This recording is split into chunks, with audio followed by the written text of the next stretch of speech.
ચાલો મિત્રો, આજે આપણે બનાવીએ ચટણી ટેસ્ટી. તો 10 મરચાં તીખા, 10થી 12 મોરા મરચાં, 2 ચપટી જીરું, 1 લીંબુ, અડધી ચમચી મીઠું, 3 ચમચી 3 ચમચી લેવાની મોરસ, બરાબર. અને આ 2 ગાંઠિયા લેવાના છે લસણ.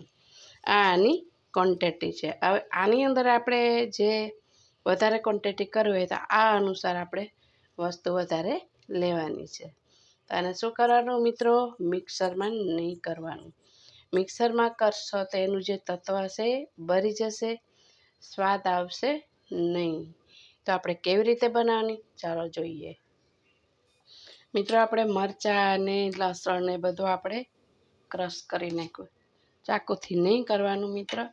આવું બધા પાસે કટર તો હોય જ, ઇઝી વગર ઇલેક્ટ્રિકનું સાધન આની અંદર આપણે વાપરવાનું છે. ઓકે, આવી રીતે ક્રશ થઈ જશે બધું મસ્ત રીતે. પછી આપણે મિક્સરમાં નહીં કરવાનું, તો એનું તત્વ ભરી જશે, સ્વાદ નેચરલ નહીં આવે. ઓકે, તો આપણે આને ખાંડણીમાં ખાંડવાનું છે.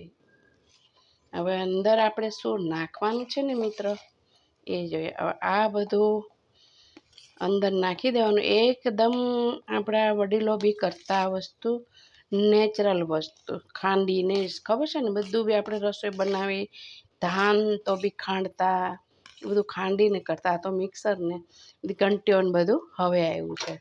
તો હવે આપણે શું નાખશું અંદર? 2 ચપટી જીરું, અડધી ચમચી મીઠું, પછી 3 ચમચી ખાંડ, 1 લીંબુ. ઓકે મિત્ર, અને હવે આપણે એને દેશી તરીકેથી ખાંડવાનું છે. ઓકે મિત્ર. આપણે આ બધું મિક્સ કરી દીધું છે, બરાબર. તો હવે એમાં આપણે નાખીશું 20થી 25 દાણા સિંગના. હવે આના આપણે બધું મિક્સ કરીને મસ્ત દેશી રીતે આપણે ખાંડની અંદર તમે જોઈ શકો છો અને વાટી નાખવાનું છે. મિક્સરમાં કરવાનું નથી. ઓકે મિત્રો, આપણી ચટણી બનીને થઈ ગઈ છે રેડી. સુપર, જો થઈ ગઈ ને. હવે આમાં છે ને વઘાર આપણે કરવાનો નથી. આપણે હવે એમાં નાખીશું શું? સિંગ તેલ, અડધીથી અડધી વાટકીને કાચું સિંગ તેલ. નથી ગરમ કરવાનું, નથી આપણે વઘાર કરવાનો મિત્ર, બરાબર. અને હલાવી દેવાનું આમ મસ્ત રીતે.